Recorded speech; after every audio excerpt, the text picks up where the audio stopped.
can miss me with that shit. I'm not taking that crap. There's been more research on street drugs. Yeah, I'm serious. That'd be like me going out in the middle of the woods, covering myself in like meat juices, and then bitching about getting eaten by a bear. I know that about myself, and now I've come to accept that that's what this is. I'm not going, motherfuckers, I'll show you. Hey there, Midnighters and Moonlighters. This is your Closer-in-Chief with the check-in. Today has been canceled. 8 days in a week has just been too much to handle for so many and for too long. From now on, all instances of a dream day between Thursday and Friday will be and will always have been canceled. Management apologizes for any lost PTO hours, sick days, and overtime that has been a result of this calendar adjustment, but they say it is for the best, and we should all go about our lives as if it never happened. Please note that all clocks on the 4th and 5th floors are now running on retrograde Mercury time until they have resynced with the new calendar. Any attempts to synchronize them with personal devices may result in spontaneous, anti-clockwise combustion. So, on this now very late Friday, you can meet up with us over in the break room to discuss concerns over various issues of call-offs, illness, and voice any gripes. Hopefully, one or two of them make it through the fourth wall containment, and we discuss them with you. And hey, if you had to cover someone's missed shift because they were too sick to work today, but should be fine tomorrow, hit those like and subscribe buttons. This one's for you.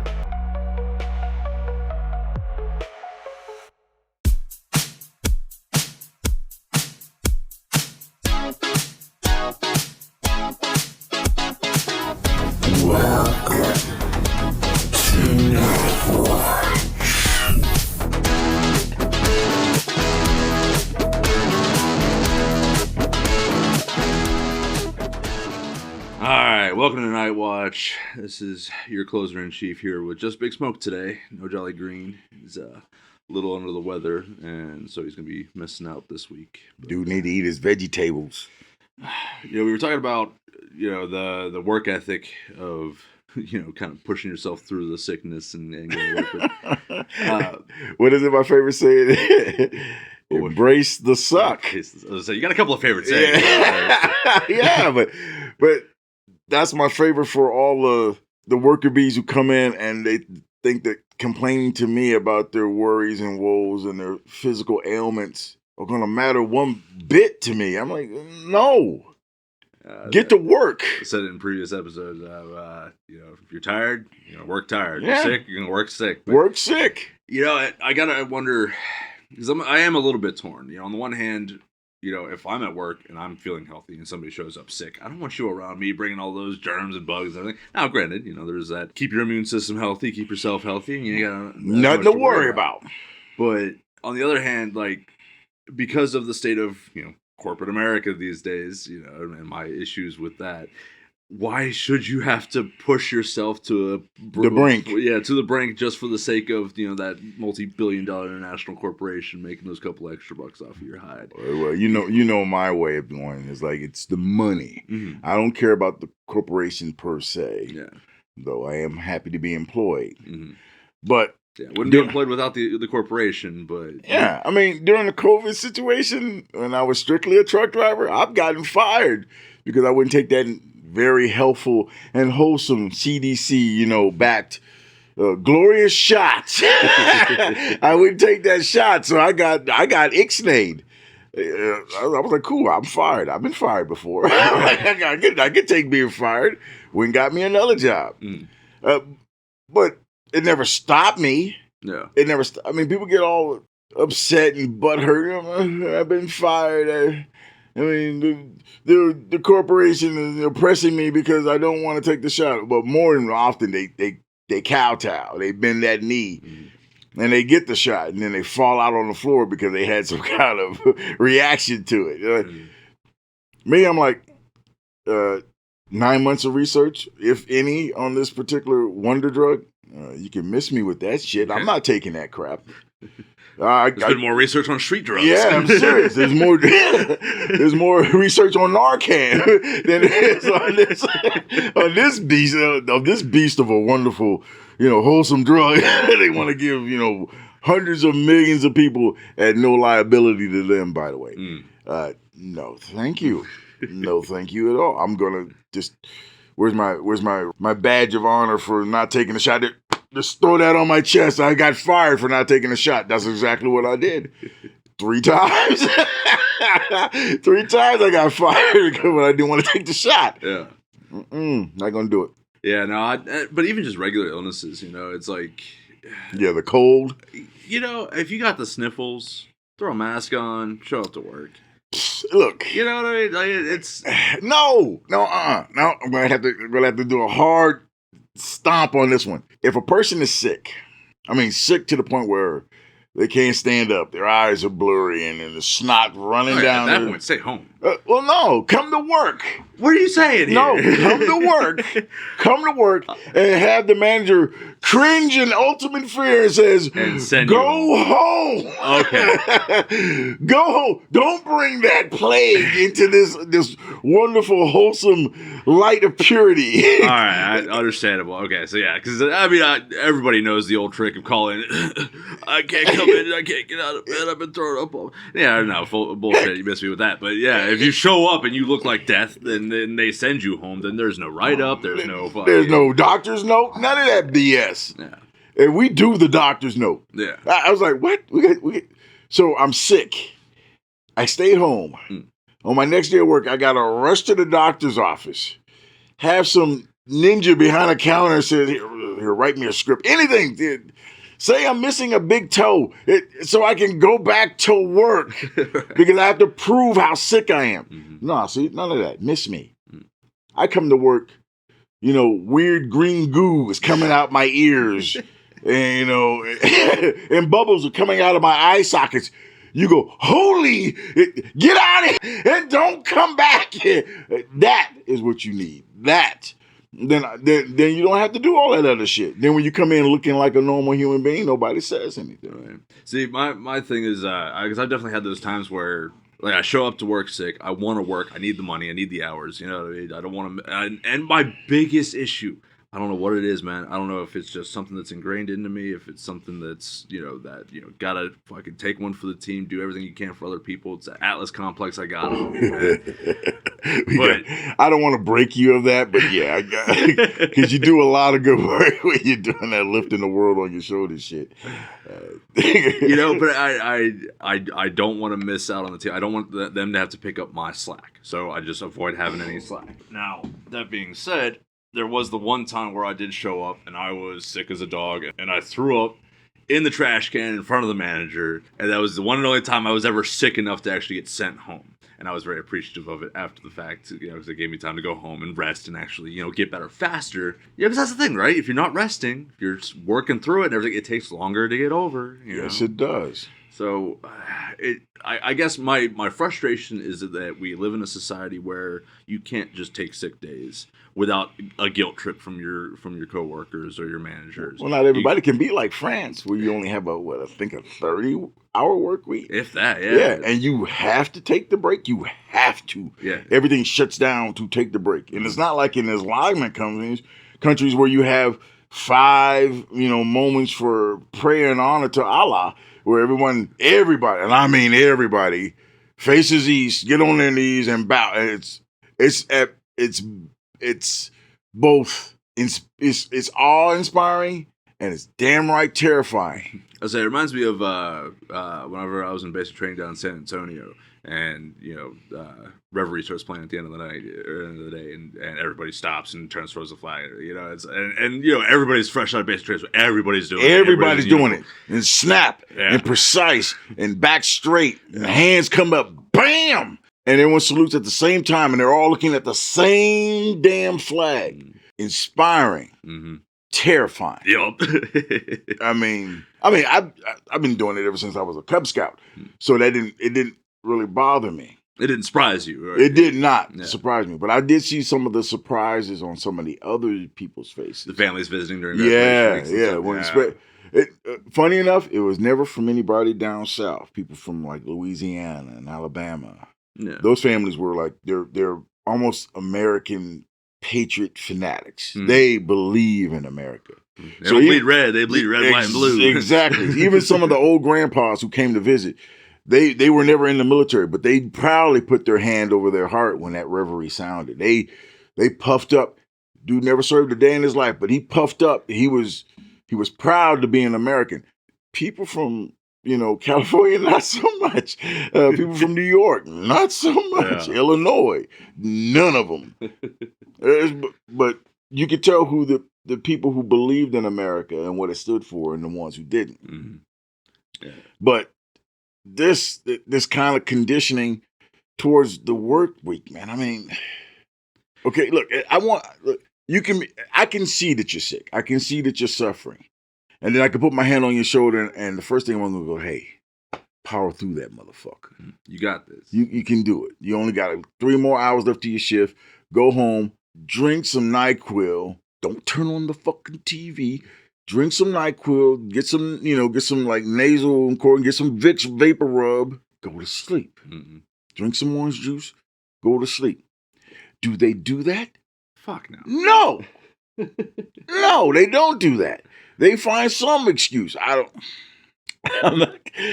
They find some excuse, whether it's a man or a woman, or that favorite TV show. They eat fast food. They don't eat anything cooked. They definitely don't take any vegetables. They definitely don't take any vitamins. No vitamin C. I think you've heard me say it. I say it to everybody. Magnesium, vitamin C, echinacea, fish oils, your omega-3s. You do what you got to do.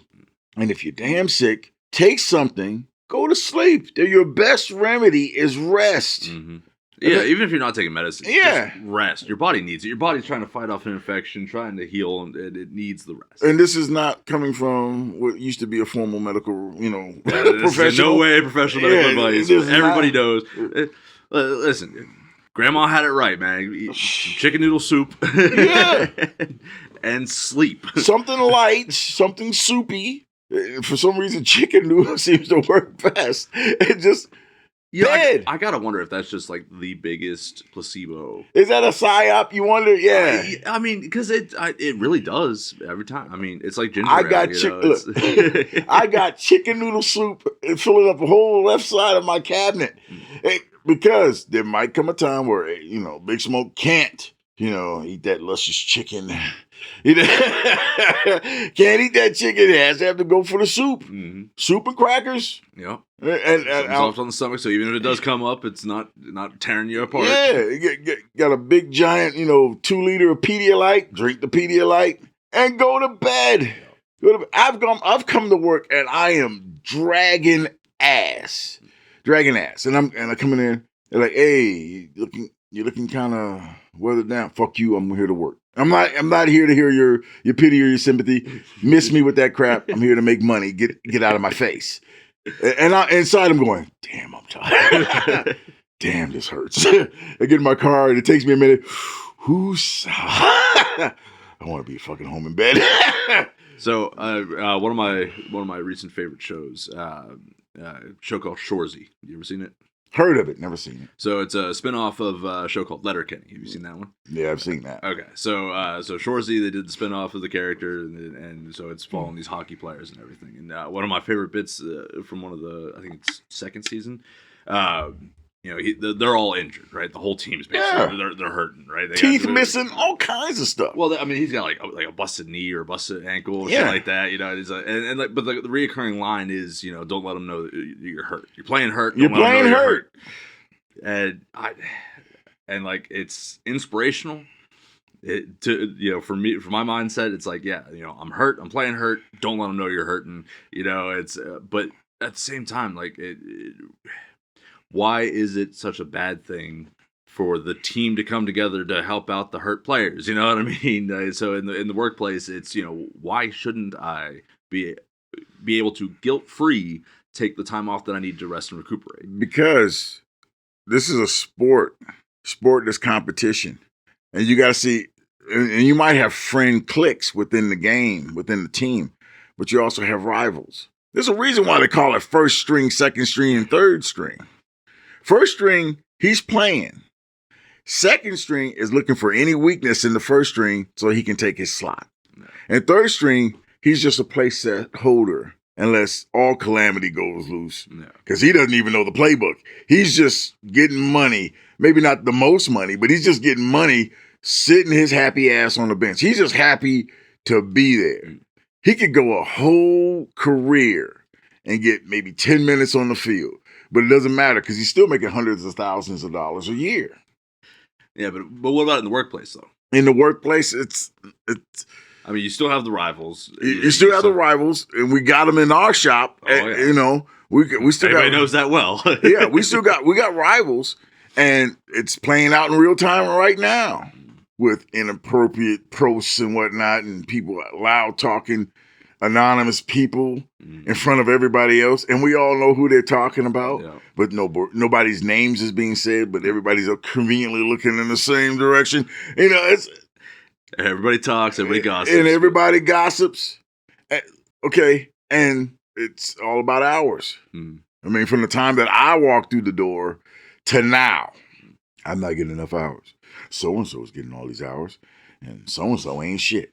And so-and-so doesn't do the dishes, and so-and-so doesn't, stock up the soda, and so-and-so doesn't, stock up this, and so-and-so doesn't sweep. So-and-so calls off all the time, doesn't show up, or falls out. And gets the best shifts. Mm-hmm. And people are like, well, why does so-and-so get all these, privileges, They show up, and they do the job. Yeah. And we're seeing that play out now. We're playing that. I mean, Big Smoke doesn't complain when his hours get cut. I remember when Big Smoke used to work 6 days a week. 6 days. Christ, man. I mean, I don't know how long it's going to take me to get over last year, man, but Yeah. Yeah. But it was a horror show, right? Well, and that wasn't even just people calling out. That was a bunch of people quit. Quit. Oh, wait. Yeah. People just rage quit. Yeah. And then we had sycophant follower quit. And then we had people that couldn't keep up. Yeah, people who couldn't hack the manager job. Not only they just quit, dropped Smoke like a ninja, and disappeared, never to be seen again. And then we were what, 3 managers? Or was it 4? 3 managers short?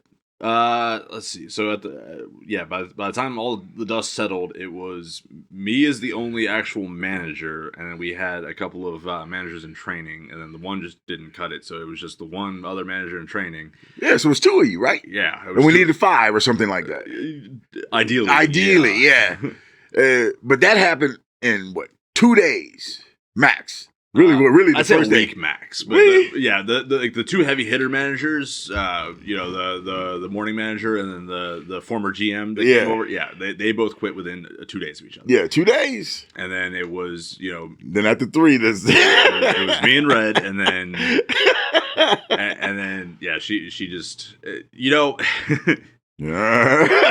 it comes. Well, no, it reminds me of my dad, right? My dad had a back injury whenever he was still doing construction because he was helping with this team. They were putting in these big ass bay windows, right? 800-pound windows each, right?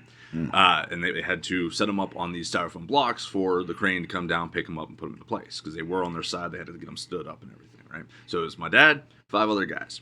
They get it all set up and everything. My dad's on one end, guy on the other end, 4 guys on each side. On the very first window, they apparently did not discuss ahead of time how they were going to set this thing down. So they got it over the styrofoam blocks, and the 4 guys on the side just let go. And of 800 pounds. 800 pounds. And the guy on the other end of my dad, he couldn't keep his end up. It slid out from his hands and dropped it. And my dad, being my dad, held on. Caught it. He kept the window from toppling and breaking. He caught all that 800-pound weight on one end, and that's what ended up causing his back injury. But it's that mentality of like, all right, I got this. I'm going to catch this because if I don't, then, everybody fails. But at the very least, if I catch this, the team survives, right? So, like, it's... trust me, I'm sure he regrets it as much as anybody else here in the story does. It's, Motherfuckers would be buying me beer for the rest of my life. I know what a back injury is. No hell in way. If I'm looking over to my right and I'm going, you got this, right? And you got this, and he gives you that, whoa, and he pulls his hands away. Big Smoke's pulling his hands away. That's exactly, hey, this shit's coming down. I'm not going to, no, we're not Atlas. I'm not holding up the world. the world's gonna fall.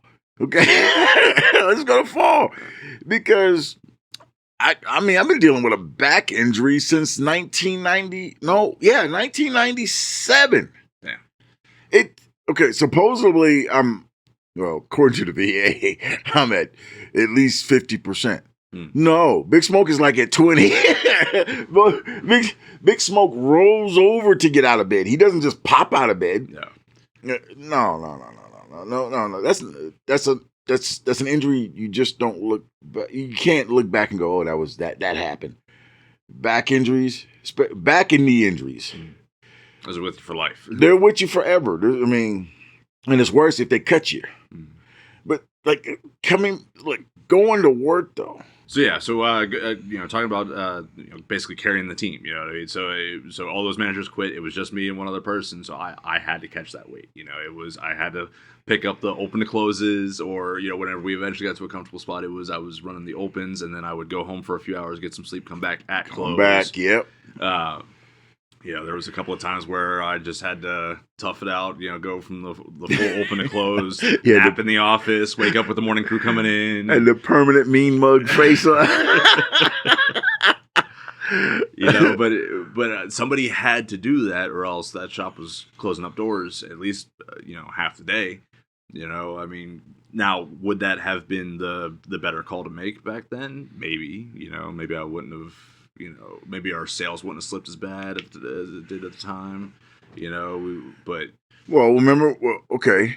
But I still remember that even after that, they were sending all those high-speed, low-drag managers from across state or whatever, and they were coming to our store, and they was wondering, okay, what's so big and bad about the store? I've heard rumor mills about this store, about how fast-paced this is. And they're in the shop for 2 hours, and they're like... It's like this all day. I mean, I remember managers... This is a Tuesday. What is happening? I remember managers saying, I'm not coming back here. Like, managers saying that. I've heard them talk about, this is your guys' sale on, a Tuesday, on Wednesday? Like, we maybe see this on a Friday or Saturday. Like, yeah, this is what we're looking at. We're like, twice this on a Friday or Saturday. Yeah. Like, you guys are open until 1 o'clock? That's what they're like, what? We're usually closed at 11. Like, 11? I've never seen that here. Everybody else closes at 11. Everybody else closes at 11. But we are open at 1. And we're open until 2 on a Friday and Saturday. Yeah. Catch on that late night business. Hey, have you noticed that no one else comes to our store anymore? We don't get any of those transplants anymore. Because everybody knows not to come to our store. When we had the numbers, we would be shipped out all over the state. Yeah, our guys were going out and helping out there, and like, oh man, your guys' people are great, man. We need some of you guys. I still swear up and down that every manager in our company should come to our store as a test drive. Yeah, as a test drive. It's like, listen, if you can hand it here, yeah. It's kind of like going to New York City. If you can do it here, you can make it here. You can make it anywhere. You can make it anywhere. But it's like. We don't get that anymore. No. I think the word is out on our store. Yeah. So I'm like, okay, fine. But it's like, look, if you could drive a couple of hours, come to our store, work a shift, and then drive your happy ass back, you're G. We don't get that anymore. I mean, we got it for a little while when we really desperately needed it, and so I'm thankful for that. It could have been a lot worse. But yeah, there was a lot of shuffling around of people. People were just pulling in every string in favor that they could to get the help in there. Mm-hmm. We had our baby Jesus come back, and I'm telling you, man, the day he came, I can never sing that boy's praises enough because he came back, he was ready to go. Took a smoke. I mean, put the apron on and went to work. I'll tell you how it was like. It was like opening up the case in Pulp Fiction, right? It's just that radiant, glowing energy, man. He showed up. What was it? He showed. I can't even remember what day of the week it was. I mean, this was well over a year ago now. But he showed up. He was there to get his vehicle inspection done. He wasn't even fully processed and onboarded back in yet. It was like the last step of like, hey, I'm here for my vehicle inspection. He's like, all right, cool. Boop, boop, boop. Couple of taps on the phone. Your vehicle inspection is done. Can you start a shift tonight? Or can you run a shift tonight? He's my shirt's in the car. Yep. And he went, got dressed, came back inside, tied on his apron, looked at me and said, "All right, go home." You got it, man. And you went home. I went home. That was my first day, my first proper full shift off. First time not hearing an argument from you. You packed up and ran like a runaway slave. You were out of there. I swear to God, we could have put blackface on you. Yasm, boss, I'm out. I'm out. You would have. It was the best thing I've ever seen in my life. I was like, he really wants to fucking go. He don't want no more to do with this. I went home. I slept. Some of the best sleep of my life. Didn't even take his blackface off. He just went to sleep. Okay, look, okay. See, and that's what I mean.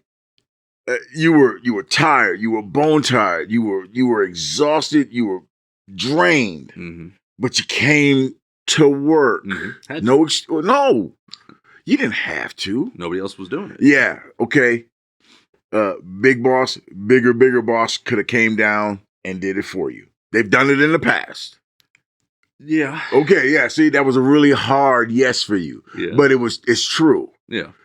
Big boss and his boss, both ironically out of our store, could have came right back down. They could have got on the ladder and came down a couple of tiers and done it. It would have been not the best of scenarios, but I gotta wonder if that's not some kind of if that wasn't some kind of personal test. Not a test. Not a test. I mean, it could have been, I suppose, but I don't think that's what it was. I just mean from my perspective, I didn't want to let those guys down. Big boss and bigger boss. I mean, those were the guys that trained me. They were the ones that started me out. When I started back in 2013, bigger boss, he was still running the place. Yeah. And then he was in there often. And then big boss, whenever I came back in 2015, and from that point forward, I mean, that was the guy who trained me to be a manager. Taught me the leadership and and the ins and outs of running that place. Okay. Taking that into a cup of your hands. Did they not know what the situation was? Well, they definitely were aware. They definitely were aware. Yeah. Especially after every other major manager in the area dropped off the map. They saw that you were there by yourself with that other wonderful manager in training who left us. Still think of you fondly. You were there, and they knew you were gassed. You were on fumes. Nobody came. And I'm guessing you probably didn't ask either, or did you? No, I mean, no. No. Of course I didn't okay, ask, no. But Atlas, right? Atlas. Shoulders so wide, holding up the world. Okay, look. Hang on. Right. See, look. So you're doing that. You're holding up everything, but baby Jesus came along. And I'm not. Well, he had his own issues too, but he came back for a little while. And that was your lifeline. Yeah, I got down from 120 hours a week to about 70 hours a week just from him coming back. So, yeah, that was your lifeline. And that was Bigger Boss. He was the one who pulled that string. He reached out to him and he did. He made the phone call. Probably the only one who could have made that phone call and got a yes. I don't know, because apparently him and I both called him in the same day, like a couple hours apart from each other. So he won it back. Yeah, I mean, Bigger Boss got a hold of him like a couple hours before I did. So, I mean, it may have been, I don't know that I could have necessarily gotten him back in there, but we had the same idea at the same time.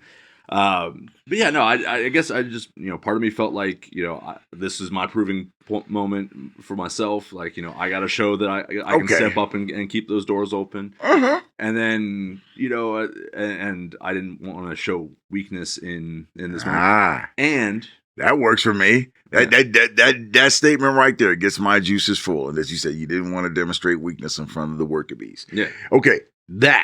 Taking that, wrapping that up in a nice bow of personal, anecdotal experience. Mm-hmm. And let's put that into the general frame of how people should approach doing their jobs. Mm-hmm. Just embrace the suck and do the work. Yeah.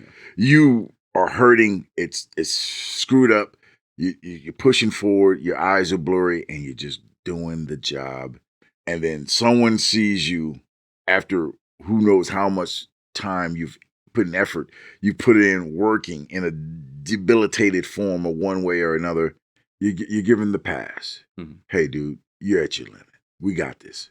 Go home. Mhm. But after you've actually been working, not, putting your thermometer in the light, making sure that it's 10 degrees over normal and saying, look, Mom, I'm running a fever. Right. Can I stay? I can't work. Yeah. And then once Mom closes the door, you reach the controller, you flick on. You're playing. You're not resting. You're playing video games. We've all done it. We've all done it. You're right. It really is just a matter of, people go into work demanding respect instead of earning it. They want to be seen as, I'm this reliable, dependable. Fucking prove it. Show up, do the work.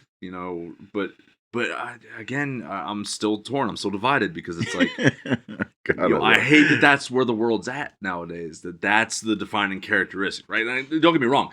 The world needs strong men to stand up and do the hard stuff, right? So I have no problem doing that. Then why are so many freaking men weak? If I had to take a guess, it would be basically this generation's form of rebellion, right? Every generation has it. If the expectation is that everybody has to just pitch in and do the grunt work and do the hard job and just keep pushing through every day, day in and day out until the day you die. Obviously, there are people who don't want to do that. Yeah. So, but the opposite is becoming the normal. Nobody wants to do that. Yeah. And then there's one or two or half a dozen who are doing it. Well, and then it circles back around to, you saw it. I don't know if COVID just made everybody more aware of it. But it was around that time whenever I started seeing, so many people talking about, if a job's not treating you well, find a new one. Basically everybody became, what was it? Essential. Everybody became essential, right? Yeah, I remember that. Yeah. So everyone kind of took it to the brain pan that if if I'm essential, then that means they need me, and that means I have value. And it's like, nah, bro, you work the counter. Yeah. They need somebody to work the counter. You're a body. You're here. Yeah, it's not you specifically, but somebody in that uniform, but they took it to heart that I'm essential. I have value. I can go anywhere that I want. I don't have to put up with even a small amount of bullshit here, right? So there's bullshit every job you work. If you don't have a bullshit tolerance, you're not going to make it anywhere. You're going to keep running into the same issue of like every employer treats you unfairly. Every employer sucks. Every manager sucks. It's like, maybe if you're the common denominator here, if you work 20 jobs and none of them work out for you, there's probably something wrong with you. You might as well look in the mirror and see where that problem is. I actually told a particular worker bee this exact same thing. They were coming in and say, Big Smoke, man, hey dude, you've been here the longest. I mean, has anybody been here? I said, no, actually, I'm the last man standing from the original crew from when the time I first was doing this as part-time when I was being a full-time truck driver. I said, this is me and one other person who still claims that he came to, our shop rather than be recruited by me. And I was like, no, fool. I remember when you kept asking me, hey man, you guys hiring? You guys are? I'm like, can I trust this ninja? And I'm like, sure, man, I'll put a good word in for you. And I did that, and he's been with us ever since. To be fair, he's been with us ever since. Ever since. Yeah, you really can't. Look, I'm not saying the guy isn't consistent. I'm saying, dude, why are you complaining about shit and how it's going now? Well, especially since time and time again over these past couple of years, it's been he knows the pattern, and he still complains to me. I'm like, okay. Now I ask him, okay, dude, is this a real life problems, or is this you bitching for the sake you just got to vent? Is this a solving problem thing, or is this just, dude, I just need someone to bounce this grief and misery off of because my wife won't listen to me kind of shit. Yeah, well, okay. Do you need an ear or do you need solutions? Yeah. Oh, it's number 2? Okay. Have at it. Go ahead. I'm here for you, bro. Let's hear it. Oh, yeah. That's fucked up. That's terrible. Good? Okay, good, man. See you later. See you later. I'm at work, man. We got things to do. We're like, how many damn that sucks do Yeah. you got in you in a conversation like that? yeah. Infinite supply. Yeah? Infinite supply. Because in the end, it's just wordplay. It's just air. Man, for me, it's tough. I get past 2 or 3, and I'm tuning out. You know, it's Well, oh man, that sucks. No, I'm Oh, tuning that out. sucks, too. I'm tuning out from the moment I go, oh, this is not a solution thing. Tune out. Dude, that sucks. Listen for the raised voice for a response. Yeah. And Looking for the actual audio cue. What? Oh, yeah, man, that sucks. I'm not listening. I'm not listening at all. I have no sympathy. I am incapable of having sympathy. You know, no sympathy for me. Because it really is one of those things where he's venting. He's not looking for a way to fix it. and not even just him, but like so many people are. People in general. I'm not putting this on any particular person per se. I'm putting it on people. Yeah. Yeah, I mean, it's self-defeatist attitudes. It's, bitching about the things that they've put themselves into that situation. That'd be like me going out in the middle of the woods, covering myself in, like, meat juices, and then bitching about getting eaten by a bear. Yeah. You know what I mean? Like, well, we got women particularly who picked the bear.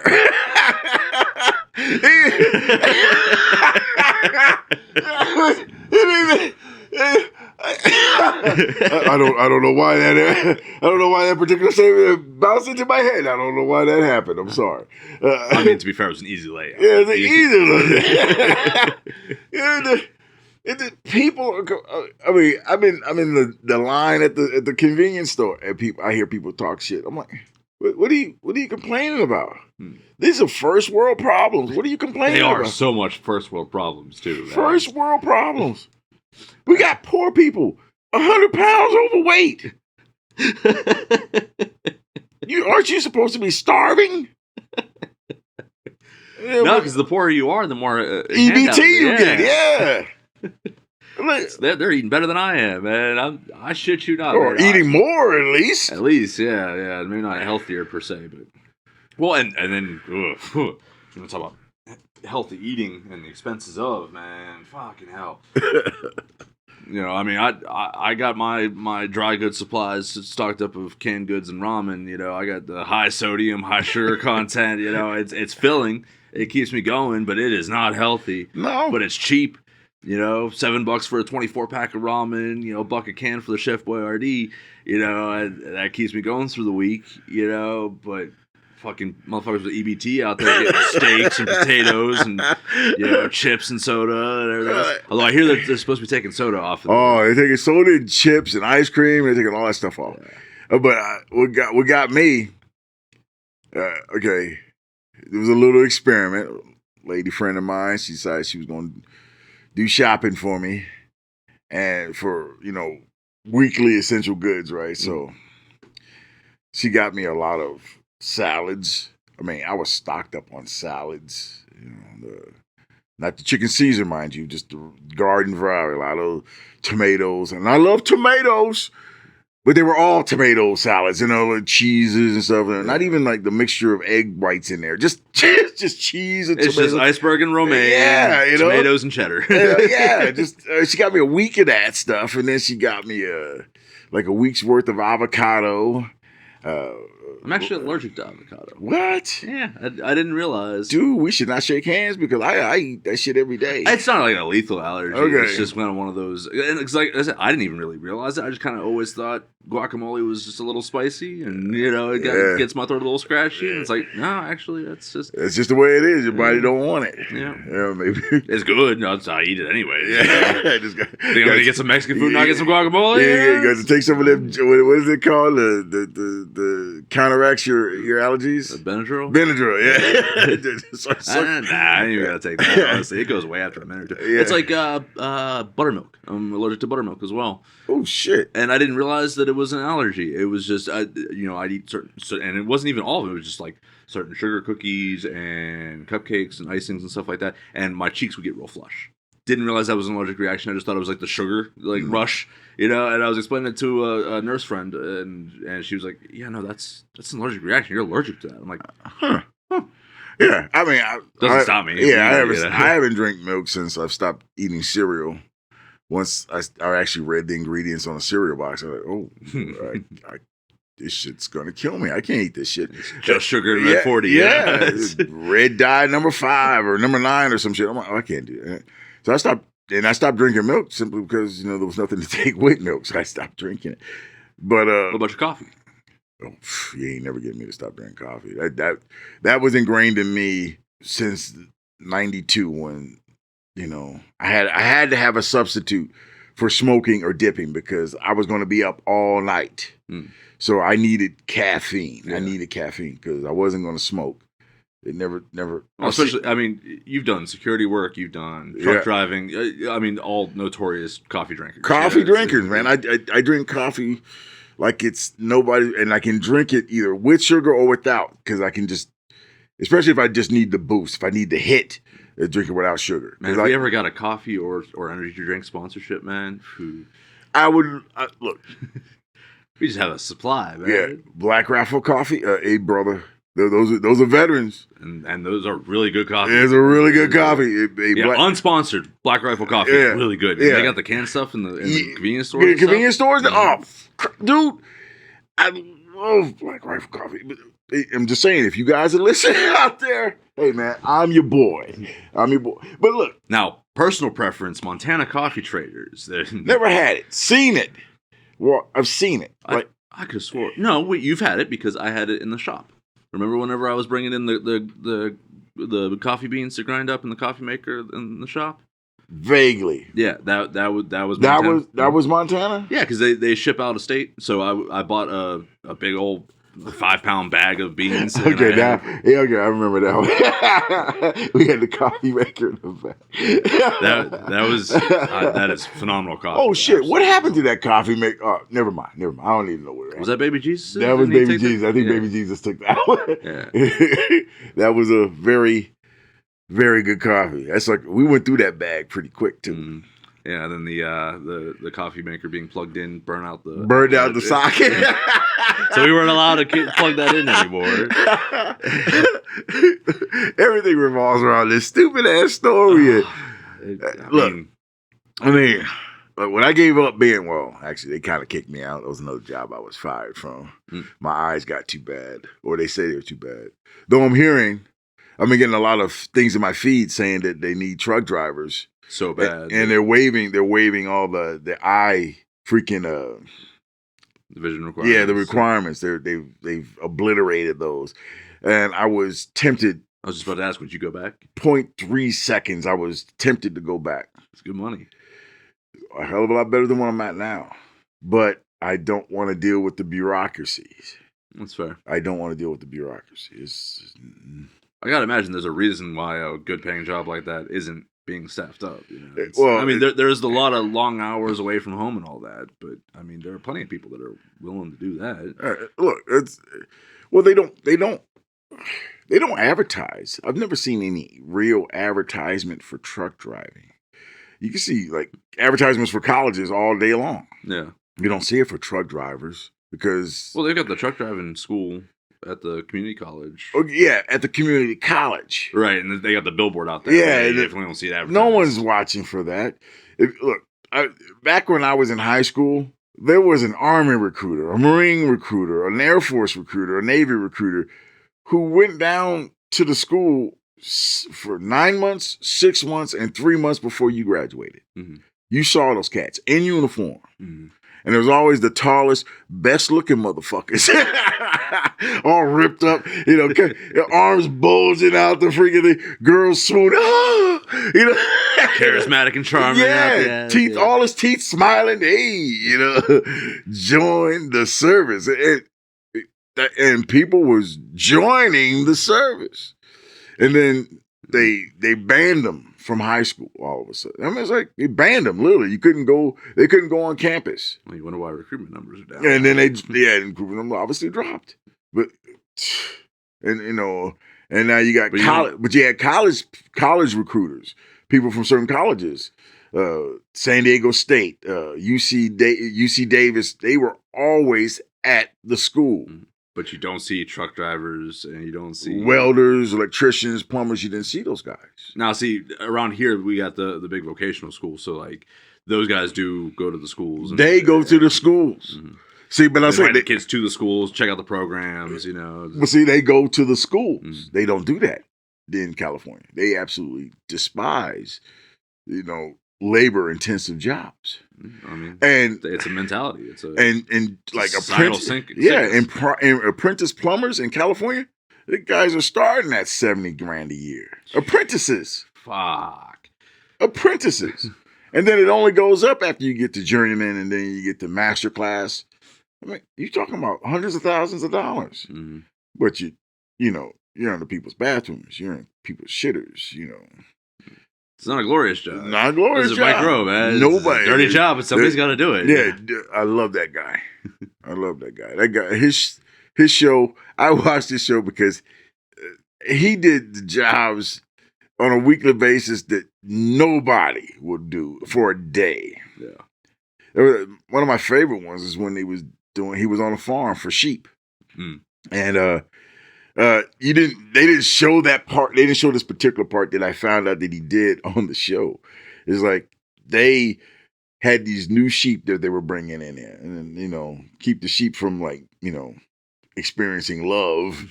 They would cut their balls off. Yeah. All right. They don't cut them. They bite them off. Yeah. I did hear something about that. Yeah. They don't cut them off. Then the humane societies came with a more humane way of doing it. They would put one of those strip rubber bands on them, the ones that cinch it so tight that it cuts off the circulation, the part that dies and falls off. Well, he read about it, right? Because he does his research. He read about it, and they were like, "Okay, this is what we do." And he had all these rubber bands, and he saw the guy. He was doing his sheep. He would pick the sheep up, the little sheep, and he go for the ball sack, bite, and you hear the sheep. And the guy comes up with bloody mouth, and he puts the sheep down. The sheep falls out. Oh shit! My balls! And then he gets up and walks away. I mean, I could see that being something they did 100, 200 years ago. But well, they've always done it that way. So then, hazing, Yeah. So then, John Rowe, he gets the rubber band. He puts the rubber band on him. It's all clumsy and stuff, playing with the baby balls. And he gets it on, and then all of a sudden, the sheep, he goes down, and the sheep doesn't get up. The sheep is like flopping on the ground. He's in constant pain.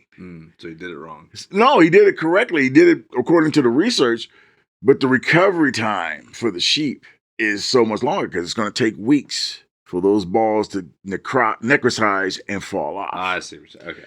Yeah. The results isn't immediate. Right. The old school fashion. Exactly. It's quick. Much less painful. Yeah, it's painful real good at the beginning, but then they adapt almost immediately. Yeah. And the guy's like, "What's wrong with the sheep?" He goes, "Well, no, the sheep, that's exactly what happens when you do it this way." And he goes, "So how long does the sheep do?" He goes, "Well, a couple of weeks, maybe a week if he's really strong." And he goes, "So how do we fix that?" He goes, "You bite the balls off."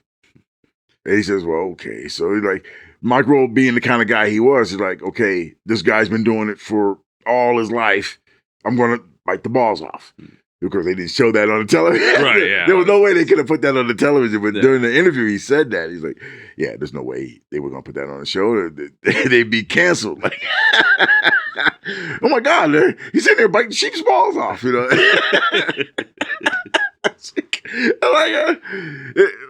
that's another guy. That guy just does the job. Yeah. He did that one job where he's like almost chest deep in sewage because they have to get all the crap that has been plugging up these pipes. You have to get in the sewer pipe. Mm-hmm. And the sewer pipes are big. They're like 10 feet in diameter. You got to get into sewage. And there's a height requirement for this job because you can't be too small. Otherwise, you'll be drinking sewage. Yeah. Holy crap. You got to be at least 5'6" to do this job. Okay, so that's a lot of Hispanics who can't do that job. I mean, tough hombres, but some of them are short motherfuckers. Yeah. So they can't. Don't be drinking so.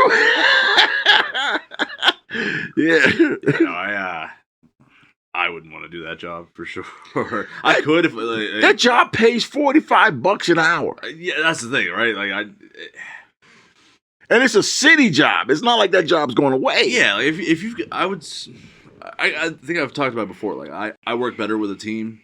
By myself, I get too easily distracted, even just by my own thoughts, right? So, like, if it's something where, like, you're going down in the sewers by yourself, or, like, maybe one other guy's in the truck. Flush. Maybe I could do it for a little while, but I would get so bored. You need the stimulation. I do definitely need the stimulation. There's definitely that. There's a reason why I work well in a fast-paced environment, It doesn't. I gotta say, I am amazed how you be like sitting there bullshitting with me, you still flapping shit around. I'm like, and when I first saw you do it, I'm like, hey, you know, I got this. Hands going everywhere. I got this. It's all I was saying. Well, it's all muscle memory now. Yeah, you put me over there. I'm like, help.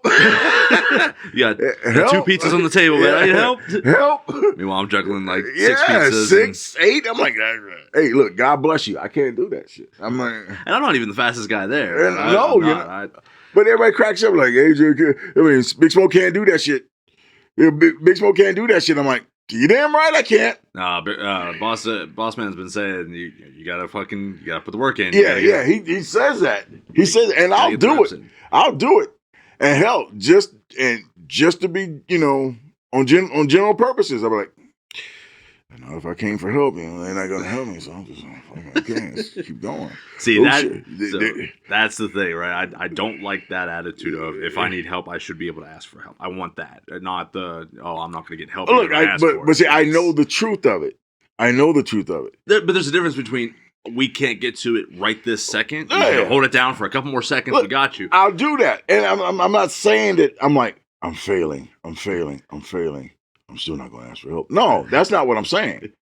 I'm like I'm failing, and they're not going to come because like shit's just sideways. Yeah, and that's why when usually help does come by, there's like 10 pizzas, and I'm working on a backlog, not on the actual. Mm-hmm. I'm just not that fast. Yeah, and I know that about myself, and now I've come to accept that that's what this is. I'm not going, motherfuckers, I'll show you.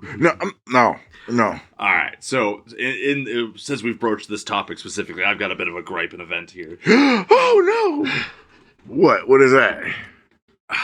All right, so I have an issue with the idea of being stuck on that oven, and things are coming out of stop. Yeah.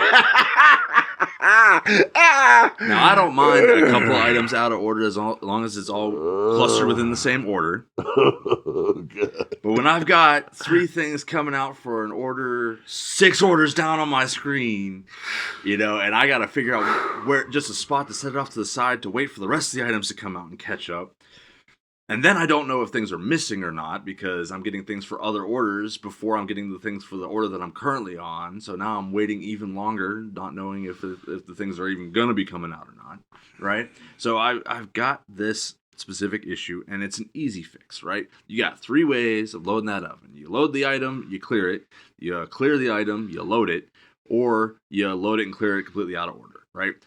2 out of the 3 ways are correct, and they're choosing to do the 1 out of the 3 that is incorrect. Hey. Now, I understand the mentality of the convenience on that side of things, but whenever you got to take into consideration the guy that's working at the pace of the oven versus the people on the make line that are able to work at their pace. Yes, there is the times and everything to worry about on that side as well, but you don't have the immediate pressure. Right? If you're on the ovens, it's either you're keeping up or you're dropping out of the oven. Yeah. So why wouldn't you put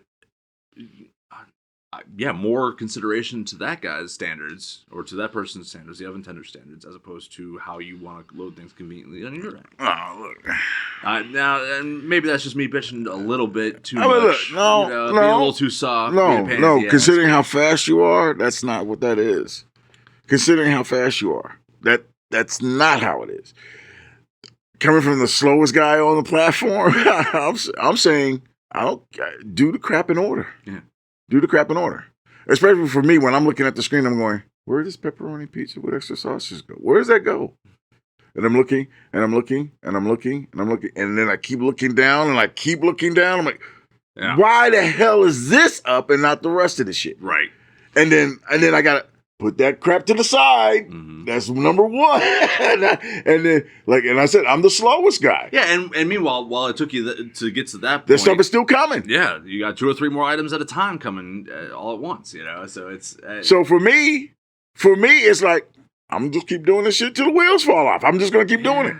And like I said, by the time that help me actually resonates with somebody, I think what was the most? I think it was like 8 pizzas. Yeah. 8 pizzas. Yeah. And I got no shame in my game. I was like, this is the fastest Big Smoke can go. And I can say with absolute pride that I didn't drop a single freaking one of them. Now, I can't say much because you've seen me completely backed up to where I've had to clear off other tables and start, hey, go grab another cutter, a box over here. Go get the cart. You go get hot water. Yeah. You go get, you call 911. Just full crisis response mode. I remember one time, I don't know, it was due to some kind of federal holiday. Everybody and their grandma was at the freaking shop. I mean, everybody was coming in ordering shit. Yeah. And I don't know how it began, but I remember how it stopped. I remember when everything was so bad. It was like the tables were full up, the back counter was full up, we had a cart that was full up, and there was still pizzas coming out. And then one manager, she said, "Stop, everybody, just stop." And then literally production came to a grinding and decisive stop. Yeah, and then we figured out everything that was wrong, and everybody was like, okay, this goes here, okay, and this goes here, and this goes here, and this goes here. And I think that put us like maybe 15 minutes behind or something like that. Yeah, because everything stopped going. Everything stopped going in the oven. And then it was like, okay, we got everything is good now. Start her up. I was like, don't let that happen again. Yeah, it's like, oh man, that was probably the best. That was like the best coming together moment when everybody was like, when the one word that you didn't want to hear ever in that shop happened, stop. It was a beautiful thing. Yeah. But man, we couldn't have gone any further. There was food all over the place. It was all, but not one pizza dropped. Not one dropped. Not one drop. It was like you can pat yourself on the back for that. It was a beautiful thing. Yeah. But the whole object of this entire is that do the work. Yeah. Do the work. There's gonna be bad days. There's gonna be worse days. I don't give a shit if you're sick or not. Do the work. Have them send you home. I mean, do the job. Yeah. I don't care what kind of job it is. Especially if it's a job where you have like constant and immediate customer service you have to deal with. Mm-hmm. Okay. Yeah, if you're customer facing, especially if so from the management side of things, if I got somebody who's regularly dealing with customers and he or she has snot, dripping out of their face, like you said, green ooze going out of their ears. Yeah. I don't want the customer to see that. That's bad for business. So as a manager, I'm gonna send that person home. Yeah. Or at least hide them in the back. Wash your hands 2 or 3 times, put a mask on, and you're gonna wash dishes. Do the dishes. But yeah, you got all that saline solution, all that hot water and steam in your face. It's gonna clear you up. Clear you right up. You're gonna have some dishpan hands today.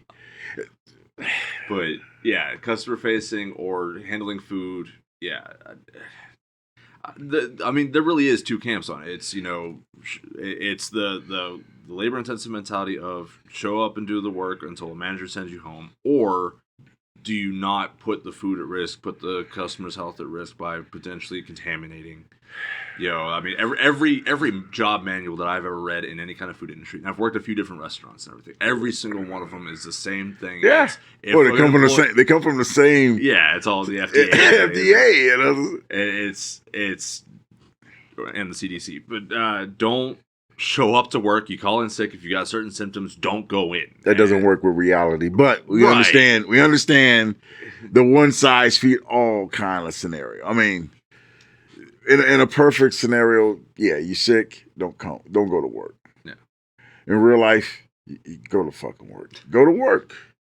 Have those bastards realize on their end that they have to send you home. They have to. Yeah. They can't sit there and go, he'll be all right. That's not really green shit coming out of his ears. No, they see the green shit come out of your ears.